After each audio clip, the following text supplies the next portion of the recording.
हम लोग जीव विज्ञान के बारे में अध्ययन करेंगे। जीव विज्ञान जंतु विज्ञान और वनस्पति विज्ञान का शब्दों से सम्मिलित होकर बना है। जंतु विज्ञान जिसे अरस्तु ने खोज किया था और वनस्पति विज्ञान जिसे थियोफ्रेस्टस ने खोज किया था। जीव विज्ञान शब्द जो है सर्वप्रथम लेमार्क और ट्रेविरेनस ने दिया था। ये दोनों मिलकर इस शब्द की खोज किए थे, लेकिन इस जीव विज्ञान की एक व्याख्या की बात करें तो अरस्तु ने किया था। और ये अरस्तु ने जंतु विज्ञान के बारे में अत्यधिक चर्चा किया था। इन्होंने हिस्टोरिया एनिमलियन नामक पुस्तक लिखा था जिसमें 500 किस्म के जंतुओं के बारे में बताया था। उसी तरह से वनस्पति विज्ञान के बारे में थियोफ्रेस्टस ने बताया था। इन्होंने भी एक पुस्तक लिखा था हिस्टोरिया प्लांटेरम, उसमें भी इन्होंने 500 किस्म की वनस्पतियों के बारे में अध्ययन किया और बताया था। तो इस तरह से हम लोग देखें कि जो जीव विज्ञान है इसका अंग्रेजी बायोलॉजी होता है और बायोलॉजी दो शब्दों से बना है, बायोस और लोजस। ये ग्रीक भाषा के शब्दों से बना है। बायोस का अर्थ लाइफ और लोजस का अर्थ स्टडी, यानी जीवन के बारे में अध्ययन करना होता है। इस जीवन में हम लोग देखते हैं कि सजीव के बारे में हम लोग अध्ययन करते हैं। उसी तरह से अरस्तु ने जब इसका अध्ययन आगे करते गए तो करने के बाद इन्हें पता चला कि केवल जंतु विज्ञान में ना केवल एनिमल है बल्कि इसके साथ साथ प्लांटी को भी इसने अपने साथ में रखा। मतलब कहने का अर्थ है कि अरस्तु को फादर ऑफ बायोलॉजी और फादर ऑफ जूलॉजी दोनों कहा जाता है। बट अरस्तु ने अपनी जो वर्गीकरण का आधार रखा था वो दो प्रकार का रखा था, जिसमें एक में एनिमल को बताया और दूसरा प्लांटी को बताया। इसी तरह से एक और वनस्पति विज्ञान वैज्ञानिक हैकल है, उन्होंने 3 किंगडम में बांटा था, जिसमें बताया कि पहला एनिमल, दूसरा प्लांटी और तीसरा मोनेरा होते हैं। उसी तरह से आरएच वेटिकर भी थे, उसने 5 जगत में बांटा पूरे सामाजिक सजीवों को, एक एनिमल, दूसरा प्लांटी, तीसरा मोनेरा, चौथा प्रोटिस्ट और 5वां फंगी को। इस तरह से वर्गीकरण का आधार है। वर्गीकरण के आधार में और एक वर्गीकरण होता है टैक्सोनॉमी, जिसे वर्गीकी कहते हैं, जिसे फादर ऑफ टैक्सोनॉमी क्रोलस लीनियस को कहते हैं। क्रोलस लीनियस ने जीनस और स्पीशीज के आधार पर सजीवों का नामकरण तथा विभिन्न प्रकार के वैज्ञानिक नामकरण देने का काम किया, जिसमें जीनस के आधार पर जो वंश और स्पीशीज मतलब जाति, मतलब सबसे छोटी इकाई के आधार पर नामकरण करने का काम क्रोलस लीनियस को जाना जाता है। इसीलिए क्रोलस लीनियस को फादर ऑफ टैक्सोनॉमी कहा जाता है। जैसे कि मानव के बारे में इन्होंने बताया होमो सैपियंस। होमो जो होता है, प्रथम जो होता है जीनस होता है और दूसरा उसकी जाति होती है, मतलब स्पीशीज की जाति और वंश दोनों मिला के नामकरण किया। मेढक का इन्होंने नामकरण किया राना टिग्राना, बिल्ली का नामकरण इन्होंने किया फिलिस डोमेस्टिका, इसी प्रकार से कुत्ते का कैनिज फैमिलिरिज, गाय का बोस इंडिकस, मक्खी का म्यूकस डोमेस्टिका, आम का मैंगीफेरा इंडिकस, इसी प्रकार से धान का ओरिजा सैटिवा, गेहूं का ट्रिटिकम सैटिवा, मटर पाइसम सैटिवम, चना किक्कर एरिटेनियम और सरसों बर्सिका कैम्पेस्ट्रिज और बाघ पैंथरा टिग्रिस। ये इनका वर्गीकरण का आधार क्रोलस लीनियस को रहा था। उसी प्रकार से ये वर्गीकरण जो होता है, सबसे बड़ी जो होती है वो किंगडम होती है, उसके बाद फाइलम होता है, उसके बाद क्लास होता है, उसके बाद ऑर्डर होता है, उसके बाद फैमिली, उसके बाद जीनस और उसके बाद स्पीशीज। मतलब वर्गीकरण का आधार इस तरह से नीचे की ओर चलता चलता है। सबसे बड़ी किंगडम, उसके बाद फाइलम, उसके बाद क्लास, उसके बाद ऑर्डर, उसके बाद फैमिली, उसके बाद जीनस और उसके बाद स्पीशीज होती है। ये इसे याद रखने के लिए हम लोग छोटा सा एक ट्रिक को भी याद रखेंगे, किंग नामक पीसीओ में फंगस। इससे हम लोग याद करते हैं कि kingdom, phylum, class, order, family, genus, species. Genus और स्पीशीज के आधार पर ये साइंटिफिक वर्गीकरण किया गया, जिसे फादर ऑफ टैक्सोनॉमी क्रोलस लीनियस को जाना जाता है। सजीव क्या होते हैं उसके बारे में देखते हैं कि सजीवों के बारे में हम लोग जीव विज्ञान के अंतर्गत अध्ययन मुख्यतः करते हैं। सजीव जो होते हैं वो सबसे कहें कि सजीवों का निर्माण सबसे छोटे छोटे कोशिकाओं के समूह से होता है, और उस कोशिकाओं के समूह में जो सबसे छोटी यूनिट होती है वो सेल होती है सजीवों में। उसी तरह से अगर निर्जीव की बात करें तो वहां पर अणु होता है, परमाणु होता है निर्माण करने में। इसी प्रकार से सजीवों में देखें तो सबसे छोटी यूनिट सेल होती है। सजीवों में एक साइज एंड शेप होता है। साइज मतलब होता है कि सजीवों का एक आकार होता है और वो अपनी आकार के अनुरूप आगे बढ़ता चलता है, जिसमें ग्रोथ एंड डेवलपमेंट होता है। तो एक निश्चित सीमा के बाद ग्रोथ होता है और उसके बाद उसकी शारीरिक विकास होती है, आर्थिक विकास होती है, सामाजिक विकास होती है। उसमें एक सेलुलर स्ट्रक्चर होता है, उसमें जो कोशिकाओं की जो ढांचागत सिद्धांत है वो सिद्धांत होते हैं, जो कोशिका सिद्धांत हम लोग आगे की ओर देखेंगे। उसमें प्रोटोप्लाज्म होते हैं। प्रोटोप्लाज्म कहने का अर्थ है कि उसमें जीव द्रव होते हैं और जीवन के लिए जीव द्रव बहुत सर्वोत्तम इकाई होती है। उसके बाद रिप्रोडक्शन करने की क्षमता होती है, उसमें रिस्पायरेशन होता है और मेटाबॉलिज्म करने की एक्टिविटी होती है। मेटाबॉलिज्म उपापचयी क्रियाओं को करने में ये सहायता सजीवों के प्रमुख लक्षण होते हैं। कहने का अर्थ है कि सजीवों के लक्षण में साइज एंड शेप होंगे, ग्रोथ एंड डेवलपमेंट होंगे, रिस्पायरेशन होंगे, रिप्रोडक्शन होंगे, प्रोटोप्लाज्म होंगे और मेटाबॉलिज्म एक्टिविटी होंगे, और भी कई एक्टिविटी होते हैं। सेल जो है सबसे छोटी इकाई है और उस सेलों के समूहों से ही आगे चल के कई सेल मिलकर टिश्यू का निर्माण करते हैं। तो वो आगे की ओर देखेंगे। हम सबसे पहले सेल को समझेंगे कि सेल कोशिका क्या है। कोशिका एक यूनिसेलुलर होता है और एक मल्टीसेलुलर होता है। यूनिसेलुलर कहने का मतलब होता है कि जिसमें कोशिकाओं की संख्या एक होती है वो यूनिसेलुलर, और जिसमें कोशिकाओं की संख्या अनेक होती है वो मल्टीसेलुलर। एक कोशिकाओं के समूह वाली जो कोशिका होती है उसे प्रोकैरियोटिक के रूप में भी जाना जाता है, और जो मल्टीसेलुलर होते हैं उसे यूकैरियोटिक के रूप में जाना जाता है। प्रोकैरियोटिक जो सेल होती है उसमें जीवाणु, शैवाल, निर्धारित शैवाल वगैरह आते हैं। यूकैरियोटिक में मानव आते हैं। यूकैरियोटिक कहने का मतलब होता है ट्रू न्यूक्लियस, मतलब जिसमें जो न्यूक्लियस होता है, केंद्रक जो होता है वो सही तरह से विकसित होता है। और प्रोकैरियोटिक कहने का मतलब होता है प्रीमिटिव। प्रीमिटिव मतलब होता है प्रो मतलब कि न्यूक्लियस विकसित होने के पहले, केंद्रक का जो विकास है उससे पहले अगर किसी भी जीवाणु या शैवाल और निर्धारित शैवाल का निर्माण होता है तो उसे प्रोकैरियोटिक सेल कहते हैं। और जो विकसित न्यूक्लियस होता है उसे यूकैरियोटिक सेल में रखते हैं, जिसे मानव हम लोग रखते हैं। यूकैरियोटिक में मानव को हम लोग अध्ययन करते हैं, और प्रोकैरियोटिक में जिसमें विकसित कोशिका नहीं होती है। प्रोकैरियोटिक और यूकैरियोटिक में अंतर देखेंगे। अंतर का आधार हम लोग एक तरफ लिखे हैं, एक तरफ प्रोकैरियोटिक और दूसरी तरफ यूकैरियोटिक। आधार में विकसित केंद्रक। प्रोकैरियोटिक में विकसित केंद्रक नहीं होते हैं। प्रोकैरियोटिक इस तरह का जीव मान लीजिए कि इस तरह का छोटा एक जीव है, उसमें केवल माइटोकॉन्ड्रिया की जगह पे मेसोसोम है और न्यूक्लियस है, प्लास्टिड है, और इस तरह की कोशिकाओं में जीव द्रव ये भरा हुआ है।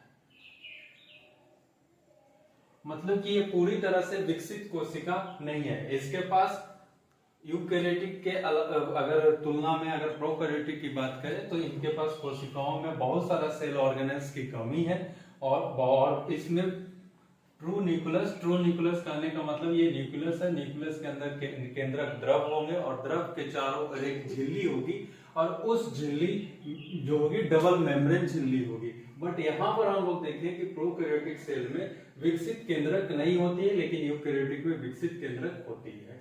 केंद्रक झिल्ली ये जो हो गया ये न्यूक्लियस है, और इसके बाहर जो आवरण हम लोग देख रहे हैं ये केंद्रक झिल्ली हो गया। ये केंद्रक झिल्ली प्रोकैरियोटिक में नहीं होता है, क्योंकि इसकी जो कोशिकाओं के जो द्रव होते, केंद्रक द्रव और कोशिका द्रव एक ही में मिला हुआ होता है। आगे चलेंगे देखेंगे इसकी जो न्यूक्लियर केंद्रक की झिल्ली नहीं होती है और इसमें झिल्ली होती है। कोशिकांग कहने का मतलब इस तरह की कोशिकांग होती है जैसे लाइसोसोम है, गोल्गी का है, सेंट्रोसोम है, ईआर है, वैकुल्स है, प्लास्टिड है। ये सारी कोशिकाओं प्रोकैरियोटिक में नहीं होती, क्योंकि एक छोटी होती है और छोटी होने के कारण इनमें उतनी तरह का विकसित नहीं हो पाती है। इसमें राइबोसोम इसमें 70S और इसमें 80S होता है। 70S कहने का मतलब सेडिमेंटेशन ऑफ द कोफिशिएंट होता है, जो कि राइबोसोम जो होता है प्रोटीन की निर्माण में मदद करती है। राइबोसोम प्रोटीन को फैक्ट्री कहा जाता है और प्रोटीन निर्माण में यह सहायक होती है।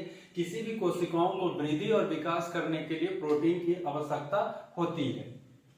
उसके बाद माइटोकॉन्ड्रिया इसमें नहीं, प्रोकैरियोटिक में नहीं होता है, इसमें मेसोसोम होता है और वो श्वसन की प्रक्रिया होती है। उसी प्रकार से यूकैरियोटिक सेल में माइटोकॉन्ड्रिया होती है। क्लोरोफिल क्या होता है? वो भोजन का निर्माण करने में सहायक होती है। और ये प्रोकैरियोटिक सेल में क्लोरोफिल नहीं होती है, बल्कि इसी कोशिका और केंद्रक द्रव में थैलाकोइड नामक संरचना होती है, वहीं से ये भोजन बनाने का काम करती है। लेकिन यूकैरियोटिक सेल में अगर देखेंगे तो अलग से क्लोरोफिल होता है, जिसे हम लोग प्लास्टिड के अंतर्गत अध्ययन करते हैं। केंद्रक द्रव अलग से नहीं होता है, इसमें मिश्रित होता है, क्योंकि जब ये झिल्ली नहीं है तो ये कोशिका का द्रव, ये जो कोशिका का द्रव और ये केंद्रक का द्रव दोनों मिश्रित हो जाता है। लेकिन यहाँ देखें कि कोशिका का द्रव ये और केंद्रक का द्रव दोनों सेपरेट होता है, ये अलग अलग होते हैं। यहाँ पे ये अलग अलग होते हैं और ये मिश्रित होते हैं।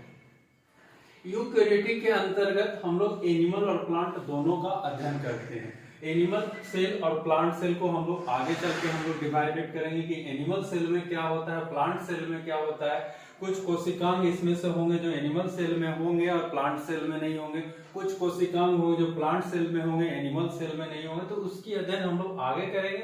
उससे पहले हम लोग ये देखते हैं कि कोशिका का आकार कैसा होता है। कोशिका का आकार में बहुत सारे विविधताएं पाई जाती है। कई कोशिकाओं का आकार गोलाकार होता है, घनाकार होता है, स्तंभाकार होता है। उसमें से हम लोग देखेंगे कि सबसे बड़ी कोशिका जो होती है पूरे इस जगत में, अगर बात करें किंगडम की बात करें, तो उसमें शुतुरमुर्ग का अंडा होती है, जो लगभग 170 × 135 mm का होती है, 170 mm। इतनी बड़ी कोशिकाओं होती है, मतलब सबसे बड़ा अगर कोशिकाओं की बात करें तो शुतुरमुर्ग का अंडा, और सबसे छोटी कोशिका माइक्रोप्लाज्मा, जिसे सबसे छोटी प्रोटोजोआ के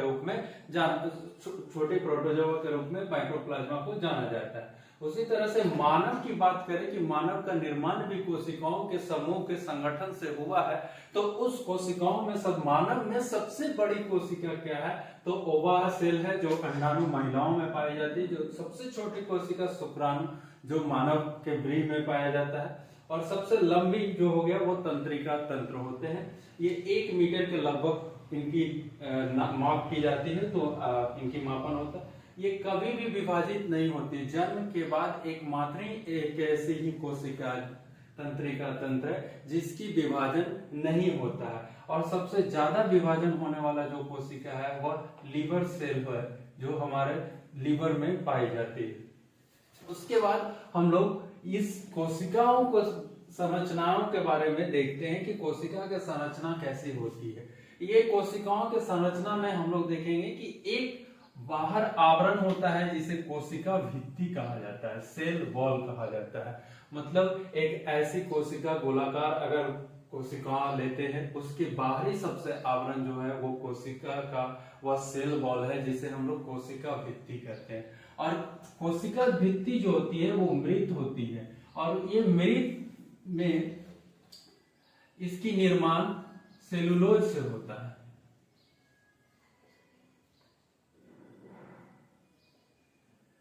सेलुलोज एक प्रकार का कार्बोहाइड्रेट है।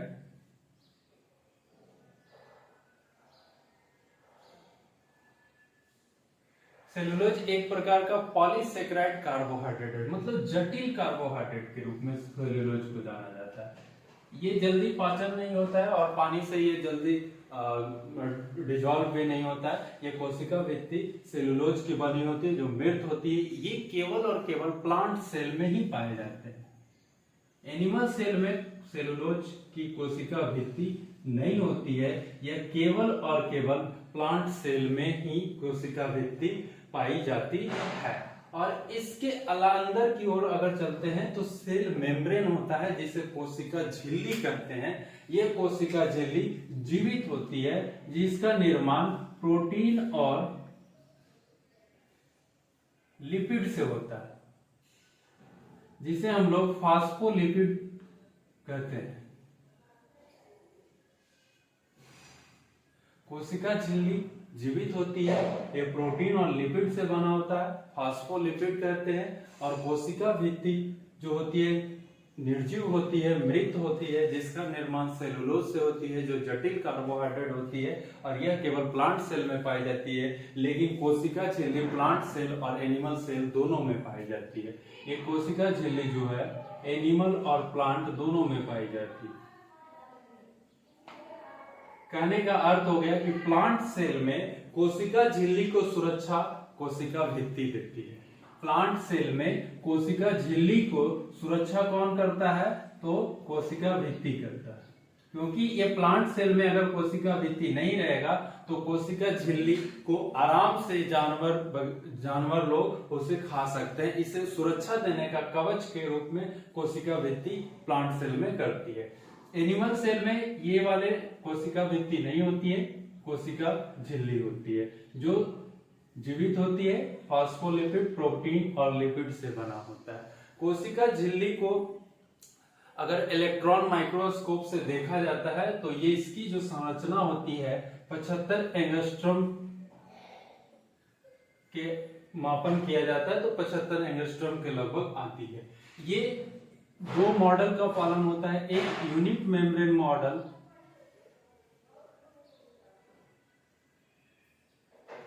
और दूसरा मॉडल है fluid mosaic model.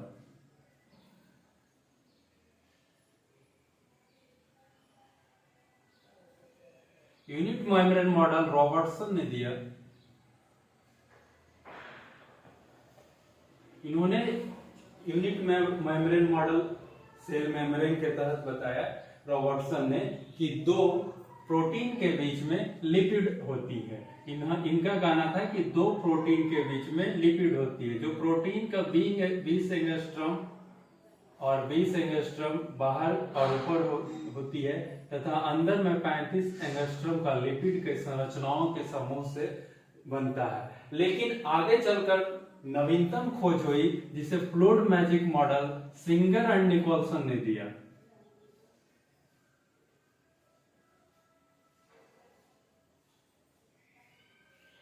Fluid mosaic model Singer and Nicolson ने दिया, जिन्होंने बताया कि प्रोटीन और लिपिड तो होते हैं लेकिन इनकी जो स्थिति है वह उल्टा हो जाती है। लिपिड बाहर होते हैं और अंदर की ओर प्रोटीन होती है। और सबसे सर्वमान्य जो सिद्धांत जो है फ्लूइड मैजिक मॉडल का ही है, जो सिंगर एंड निकोलसन के द्वारा दिया गया है। इसकी भी जो 75 एंगस्ट्रॉम मोटाई होती है। तो याद रखेंगे, कोशिका भित्ति निर्जीव होती है, केवल प्लांट सेल में पाई जाती है, सेलुलोज से निर्मित होती है, जो कार्बोहाइड्रेट एक जटिल कार्बोहाइड्रेट से बनती है। दूसरी कोशिका झिल्ली ये जीवित होती है, ये फास्फोलिपिड से बनती है। इसकी दो मॉडल है। पहली मॉडल यूनिट मेम्ब्रेन मॉडल जो रॉबर्टसन ने दिया, उन्होंने बताया कि दो प्रोटीन के बीच में एक लिपिड्स होती है और प्रोटीन की जो मापन होता है वो 20 एंगस्ट्रॉम होती है, लिपिड्स की जो माप होती है वो 35 एंगस्ट्रॉम मोटाई होती है। सिंगर एंड निकोलसन ने फ्लूइड मैजिक मॉडल दिया और ये मॉडल सबसे उचित मॉडल है, जिन्होंने बताया कि दो लिपिड्स के बीच में एक प्रोटीन होती है जिसकी मोटाई प्रोटीन की 35 एंगस्ट्रॉम और लिपिड्स की मोटाई 20 एंगस्ट्रॉम होती है। तो कोशिका झिल्ली और कोशिका भित्ति को हमने देखा। आगे हम लोग इसके अंदर प्रवेश करते हैं तो इस तरह की द्रव जैसी संरचना देखने को मिलती है। ये द्रव को हम लोग जीव द्रव कहते हैं। इस द्रव को जीव द्रव कहते हैं। जीव द्रव से समझने से पहले थोड़ी यहाँ पर जो संरचना दिखाई दे रही है इसे कोशिका द्रव कहते हैं, क्योंकि ये कोशिका के पहले प्राप्त होती है। कोशिकाओं में जैसे ही प्रवेश करते हैं तो ये द्रव पाई जाती है, जिसे कोशिका द्रव कहते हैं। इस कोशिका द्रव में लगभग 70 से 80% जल होती है, जो गाढ़ा चिपचिपा पदार्थ होता है। इसमें कार्बोहाइड्रेट्स, प्रोटीन और वसा का भी मिश्रण होता है, लेकिन इसमें सबसे ज्यादा मात्रा में जल पाया जाता है। इस कोशिका द्रव के अंदर और आगे की ओर जाने के बाद यहाँ पर भी द्रव आपको न्यूक्लियस के अंदर देखने को मिल रहा है, केंद्रक के अंदर, उससे हम लोग केंद्रक द्रव कहते हैं। यहाँ पर जो द्रव है उसे केंद्रक द्रव, यहाँ जो द्रव है उसे कोशिका द्रव। कहने का अर्थ है कि कोशिका झिल्ली से लेकर केंद्रक झिल्ली तक जो द्रव पाया जा रहा है उसे हम लोग कोशिका द्रव कहते हैं। ये केंद्रक का झिल्ली है और ये कोशिका का झिल्ली है, इसे हम लोग केंद्रक का झिल्ली और ये कोशिका झिल्ली।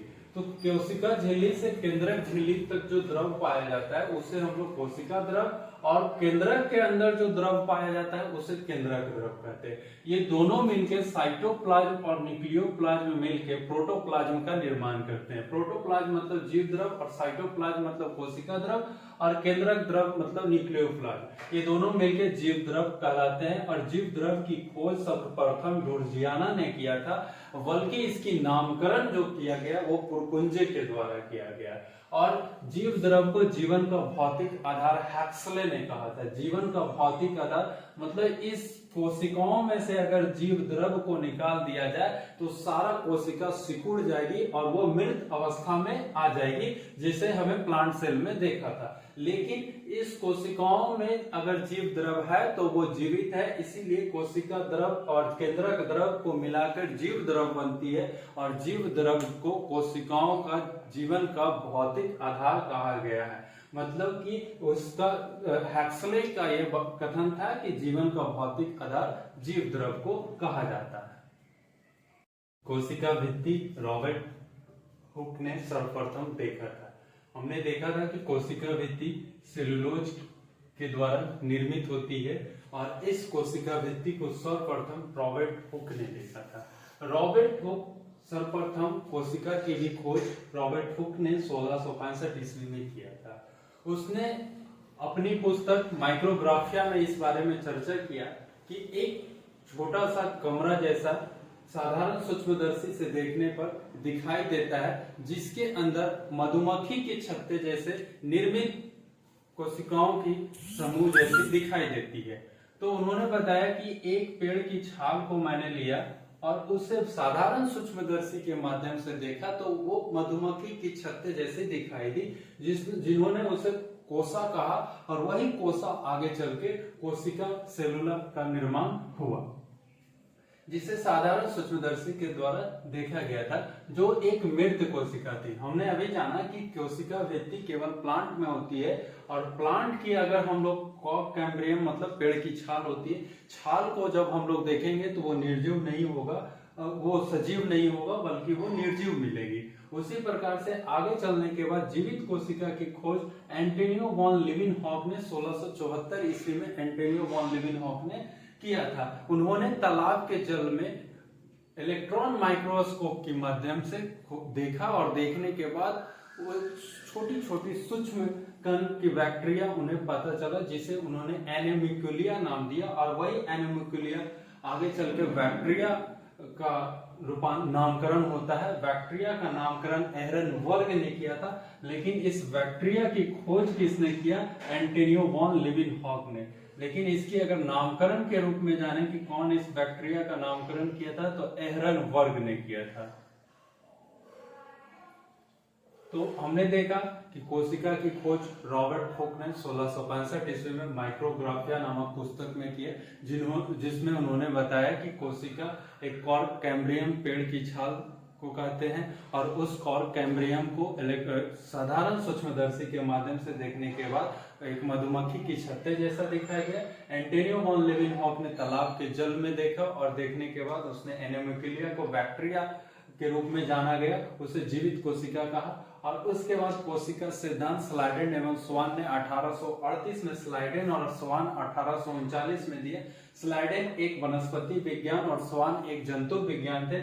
इन्होंने बताया कि कोशिकाओं प्रत्येक सजीवों की जो कोशिका होती है वह समूह में मिलकर और अलग अलग रूप में मिलकर काम करती है। उस कोशिकाओं के समूह को अलग अलग के साथ रख के भी संगठित रूप से काम कराया जा सकता है और एक जगह एकत्रित रूप में भी काम कराया जा सकता है। इसी में कोशिका जो है सजीवों का संरचनात्मक और क्रियात्मक इकाई, जिसे कोशिका सिद्धांत के रूप में जाना जाता है। कोशिका सिद्धांत में एक और प्रमुख बात यह है कि कोशिकाओं के निर्माण में केंद्रक का भूमिका बहुत ज्यादा होता है। मतलब कि कोशिकाओं के निर्माण में केंद्रक जो होता है मुख्य भूमिका निभाती है, जो मुख्य भूमिका कोशिकाओं को एक जगह से दूसरे जगह डिवीजन करने का भी काम करती है। उसी तरह से रोडोल्फ विर्चो को ऑस्मस सेलुला ई सेलुला, इसका अर्थ होता है कि सभी सजीवों का निर्माण पुरानी कोशिकाओं से ही हुआ है, कोई नवीन कोशिका नहीं आई है। एक कोशिका है और वह कोशिका बीच से डिवीजन करके दो कोशिका के रूप में बन गई। इस तरह से ये ऑस्मस सेलुला ई सेलुला का अर्थ 1855 में रोडोल्फ विर्चो ने दिया था, और विर्चो महोदय ने यह बताया कि सभी कोशिका है जो पुरानी कोशिकाओं से निर्मित हुआ है। उसके बाद हम लोग कोशिका के बाहरी आवरण देख लिया था, कोशिका का द्रव देख लिए और केंद्रक द्रव देखें। इसकी अंदर की जो झिल्ली है, मेम्ब्रेन जो है, प्लाज्मा मेम्ब्रेन जिसे कोशिका झिल्ली कहते हैं, और ये न्यूक्लियर मेम्ब्रेन जो केंद्रक झिल्ली है वो भी अध्ययन कर लिए। अब हम लोग एक एक करके कोशिकांग का अध्ययन करेंगे। कोशिकांग मतलब कोशिका के अंदर जो अंग है उसे कोशिकांग कहते हैं, और इस कोशिकांग के अंतर्गत हम लोग एंडोप्लाज्मिक रेटिकुलम का अध्ययन करेंगे। एंडोप्लाज्मिक रेटिकुलम को कोशिका का कंकाल कहा जाता है। एंडोप्लाज्मिक रेटिकुलम को एगस्ट्रोप्लाज्म के नाम से भी जानते हैं, तथा एंडोप्लाज्मिक रेटिकुलम की खोज पोर्टर महोदय ने किया था। एंडोप्लाज्मिक रेटिकुलम इस तरह से दिखाई देती है। अगर हम इलेक्ट्रॉन माइक्रोस्कोप से देखेंगे तो एंडोप्लाज्मिक रेटिकुलम इस तरह से दिखाई देगा। माइक्रोस्कोप का काम है कि छोटी से छोटी अणु को भी बड़ा से बड़ा विस्तृत क्षेत्रों में फैलाकर दिखाती है। जिस तरह से हम लोग यहाँ पे साधारण सूक्ष्मदर्शी की बात किए थे, उसी तरह से कंपाउंड माइक्रोस्कोप और इलेक्ट्रॉन माइक्रोस्कोप। कंपाउंड माइक्रोस्कोप जो जॉनसन एंड थॉमसन को कहा जाता है, जिसे फादर ऑफ माइक्रोस्कोप भी कहते हैं। इलेक्ट्रॉन माइक्रोस्कोप की खोज नोल एंड रस्किन ने किया, और साधारण सूक्ष्मदर्शी की खोज रॉबर्ट हुक ने किया। जनरल माइक्रोस्कोप की खोज रॉबर्ट हुक, कंपाउंड माइक्रोस्कोप की खोज जॉनसन एंड थॉमसन, और इलेक्ट्रॉन माइक्रोस्कोप की खोज नोल एंड रस्किन ने किया। जब इलेक्ट्रॉन माइक्रोस्कोप के माध्यम से एंडोप्लाज्मिक रेटिकुलम को देखते हैं तो एंडोप्लाज्मिक रेटिकुलम एक कंकाल जैसा दिखाई देता है, और यह एंडोप्लाज्मिक रेटिकुलम नली के आकार में इस तरह से बनी हुई आकृति दिखाई देती है, जो केंद्रक झिल्ली से लेकर कोशिका झिल्ली तक फैली होती है। ये कभी कभी केंद्रक झिल्ली से लेकर कोशिका झिल्ली तक फैली होती है, और या फिर ये तैरती हुई अवस्था में केंद्रक द्रव में तैरती हुई अवस्था में रहती है, जो कोशिका का कंकाल के रूप में काम करती है। इस नली में आनुवंशिक पदार्थ को ले जाने और लाने का काम एंडोप्लाज्मिक रेटिकुलम करती है। एंडोप्लाज्मिक रेटिकुलम को देखने के बाद पता चला कि ये कई क्षेत्रों में ये रफ होता है और कई क्षेत्रों में स्मूथ होता है। एंडोप्लाज्मिक रेटिकुलम में यहाँ पर देख रहे हैं तो ये स्मूथ एंडोप्लाज्मिक रेटिकुलम का नाम दिया गया, और यहाँ पे रफ एंडोप्लाज्मिक रेटिकुलम, क्योंकि ये छोटी छोटी छिद्र जैसी आकृति बनी हुई है, यहाँ पे बुंदा जैसा। तो इस तरह की गड्ढा गड्ढा आकृति जब एंडोप्लाज्मिक रेटिकुलम पे था तो उसको और रिसर्च किया गया तो पता चला कि ये रफ एंडोप्लाज्मिक रेटिकुलम और स्मूथ एंडोप्लाज्मिक रेटिकुलम। स्मूथ ये चिकना आखिर हुआ क्यों, तो इसमें वसा था और इसके लिए ये चिकना हो गया। और रफ इसमें क्यों हुआ, क्योंकि इसमें राइबोसोम थे। राइबोसोम का काम प्रोटीन का संश्लेषण होता है, और प्रोटीन के संश्लेषण के कारण ये रफ हो गया। तो हम लोग देखते हैं कि स्मूथ एंडोप्लाज्मिक रेटिकुलम और रफ एंडोप्लाज्मिक रेटिकुलम एक एंडोप्लाज्मिक रेटिकुलम का भाग है। एंडोप्लाज्मिक रेटिकुलम कोशिका का कंकाल होती है, जो नली के आकार होती है, जो आनुवंशिक पदार्थों को एक जगह से दूसरे जगह ले जाने का काम करती है। एंडोप्लाज्मिक रेटिकुलम की खोज पोर्टर महोदय ने किए थे, और ये एंडोप्लाज्मिक रेटिकुलम दो होते हैं, स्मूथ एंडोप्लाज्मिक रेटिकुलम और rough endoplasmic reticulum. Smooth endoplasmic reticulum वसा का संश्लेषण, जो एस्ट्रॉइड का संश्लेषण करते हैं, इसलिए चिकना होती है। रफ एंडोप्लाज्मिक रेटिकुलम खुरदरा एंडोप्लाज्मिक रेटिकुलम होती है, जो राइबोसोम प्रोटीन का संश्लेषण करती है। अब हम लोग राइबोसोम के बारे में अध्ययन करते हैं। राइबोसोम जो है इंडोप्लाज्मिक रेटिकुलम वाले भाग पे जुड़ी हुई होती है। राइबोसोम कई बार ये गुच्छे के रूप में मिलती है और कई बार ये छोटे छोटे छिद्र के रूप में मिलती है। राइबोसोम की खोज पैलाडे ने किया था, जिसे पैलाडे कर्ण भी कहते हैं। इस राइबोसोम की खोज पैलाडे ने की। राइबोसोम दो तरह का होता है, एक 70S और एक 80S। हम लोग पिछले बार ये चर्चा किए थे कि 70S और 80S। 70S मतलब कि सेडिमेंटेशन ऑफ कोफिशिएंट, ये 50 + 30 और ये 60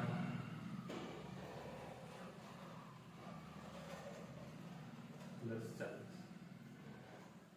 इस तरह से इसका सेडिमेंटेशन होता है। ये जो होता है राइबोसोम 70S प्रोकैरियोटिक में और 80S यूकैरियोटिक सेल में पाई जाती है। 70S में 50 + 30 का निर्माण करके होती है, 60 + 40 करके 80S का निर्माण करती है, जो यूकैरियोटिक में होती है। राइबोसोम का काम होता है प्रोटीन का संश्लेषण करना। ये प्रोटीन का संश्लेषण करने के लिए 20 अमीनो एसिड की आवश्यकता होती है। 20 अमीनो एसिड मिलकर प्रोटीन का निर्माण करते हैं। हमारे भी शरीर में प्रोटीन का निर्माण 20 अमीनो एसिड से ही होता है, जिसमें 20 अमीनो एसिड्स में 10 अमीनो एसिड्स हमें भोजन से प्राप्त होते हैं और 10 अमीनो एसिड्स हमारे शरीर में होते हैं। जिसे 10 अमीनो एसिड्स भोजन से प्राप्त करते हैं उसे हम लोग आवश्यक अमीनो एसिड्स कहते हैं, और जो हमें शरीर में जो होते हैं उसे अनावश्यक अमीनो एसिड्स कहते हैं। 20 अमीनो एसिड मिलकर प्रोटीन का संश्लेषण करती है। ये राइबोसोम प्रोटीन का संश्लेषण करने के दौरान 3 तरह का आरएनए का प्रयोग करती है। पहला आरएनए है mRNA, tRNA और RNA। mRNA messenger RNA protein amino acids की पहचान करती है। tRNA अमीनो एसिड्स जो mRNA पहचान किया है उसे tRNA एक जगह से दूसरी जगह ट्रांसफर करने का काम, जिसे ट्रांसफर आरएनए कहते हैं। rRNA राइबोसोम आरएनए प्रोटीन का संश्लेषण करते हैं। मतलब प्रोटीन का फाइनली जो निर्माण जो होता है अमीनो एसिड्स के दौरान होता है। उस अमीनो एसिड्स में 3 आरएनए काम करती है। mRNA पहचान करती है, tRNA उसे ले जाती है और RNA राइबोसोम आरएनए उसे निर्माण करती है, प्रोटीन का निर्माण करती है। और इसीलिए राइबोसोम को प्रोटीन की फैक्ट्री के रूप में जाना जाता है। कोशिका का कंकाल एंडोप्लाज्मिक रेटिकुलम को और प्रोटीन की फैक्ट्री राइबोसोम को जानते हैं। एंडोप्लाज्मिक रेटिकुलम, जिसे कोशिका का कंकाल कहते हैं। एंडोप्लाज्मिक रेटिकुलम से एक और अंग जुड़ा हुआ है जिसे गोल्जी काय कहते हैं। गोल्जी काय की खोज कैमिलो गोल्जी, जो इटली के ये न्यूरोलॉजिस्ट हैं और इटली में इन्होंने उल्लू के तंत्रिका तंत्र पर अध्ययन किया और उल्लू के तंत्रिका तंत्र पे अध्ययन करने के बाद इन्होंने गोल्जी काय के बारे में बताया। गोल्जी काय एक साधारण मुड़ी हुई छड़ जैसी संरचना है और ये गोल्जी काय छड़ जैसी संरचना दिखाई देती है। इसका काम है ट्रैफिक ऑफ मॉलिक्यूलर जो है, इसका काम एक जगह से दूसरे जगह जो प्रोटीन और वसा है उसे पहुंचाने का काम है। मतलब यातायात प्रबंधक करने का काम इसे है। मतलब गोल्जी काय को director of traffic of molecular भी कहा जाता है। गोल्जी काय इलेक्ट्रॉन सूक्ष्मदर्शी से देखने के बाद ये इस तरह की कोटिकॉन जैसी संरचनाएं देखने को मिला। पहले ये मुड़ी हुई छड़ जैसी ऐसी संरचना दिखा, जब इसे और इलेक्ट्रॉन सूक्ष्मदर्शी से देखा गया तो ये कोटिकॉन जैसी एक थैली नुमा आकृति मिला, जिसे ईआर से संपर्क था।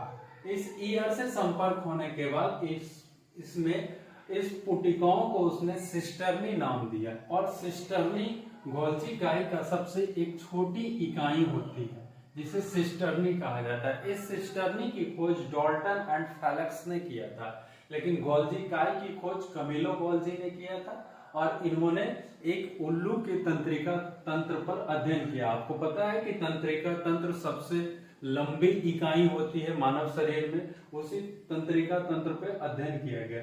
गोल्जी काय का कार्य ग्लाइकोलिपिड और ग्लाइकोप्रोटीन का निर्माण करने का होती है।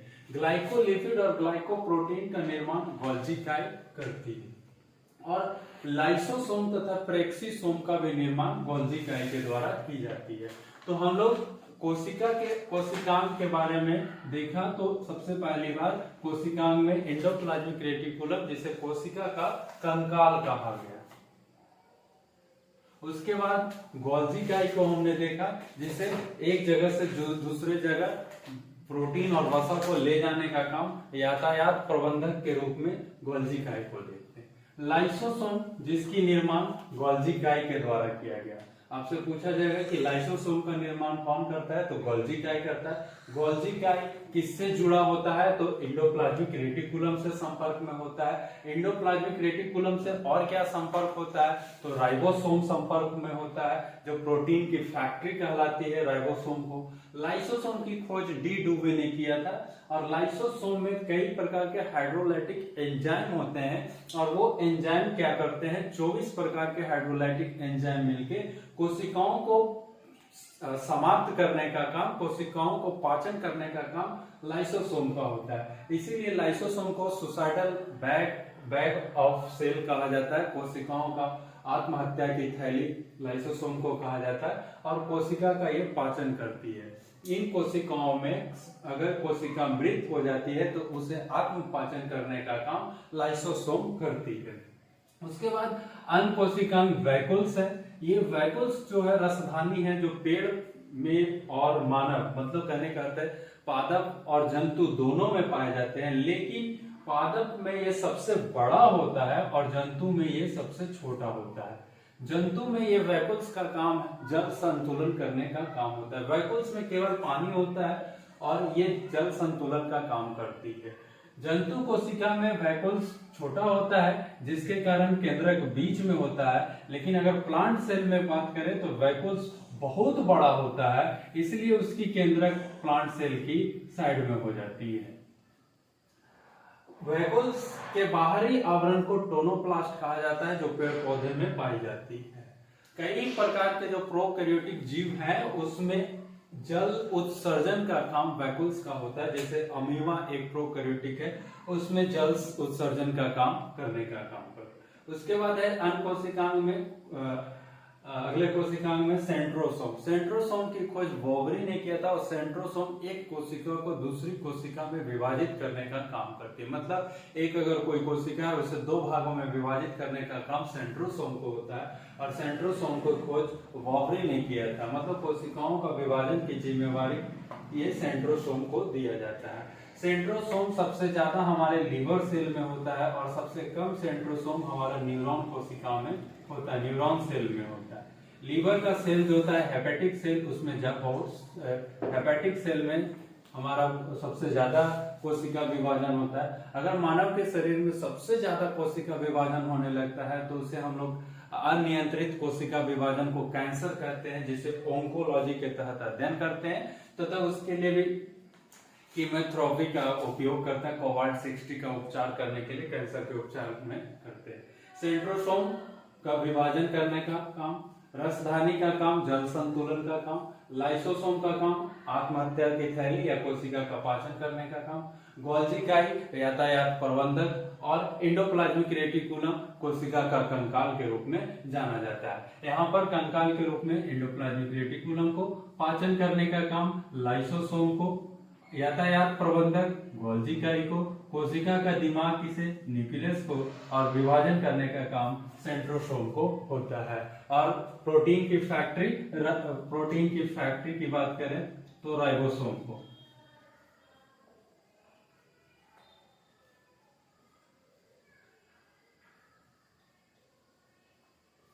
आगे की ओर हम लोग माइटोकॉन्ड्रिया, प्लास्टिड और न्यूक्लियस देखेंगे। अभी तक हम लोग लाइसोसोम, वैक्यूल्स और ईआर को जो देखे थे, ये आपने यहाँ पर देखा होगा कि सिंगल घेरा के रूप में है, इसलिए इसे एकहरी झिल्ली के रूप में आपसे पूछा जाएगा कि कौन सी कोशिकाएं एकहरी झिल्ली में है, तो यहाँ पे लाइसोसोम, वैक्यूल्स और ईआर, ये तीनों जो कोशिका है एकहरी झिल्ली है, और बाकी माइटोकॉन्ड्रिया, प्लास्टिड और न्यूक्लियस डबल मेम्ब्रेन झिल्ली है। सिंगल मेम्ब्रेन में लाइसोसोम, वैक्यूल्स, ईआर और डबल मेम्ब्रेन में माइटोकॉन्ड्रिया, न्यूक्लियस और प्लास्टिड है। तो एकहरी झिल्ली वाले कोशिकांग और बिना झिल्ली वाले कोशिकांग सेंट्रोसोम और गोल्जी इकाई का हम लोग अध्ययन कर लिए हैं। आगे की ओर हम लोग माइटोकॉन्ड्रिया, न्यूक्लियस और प्लास्टिड के बारे में अध्ययन करेंगे।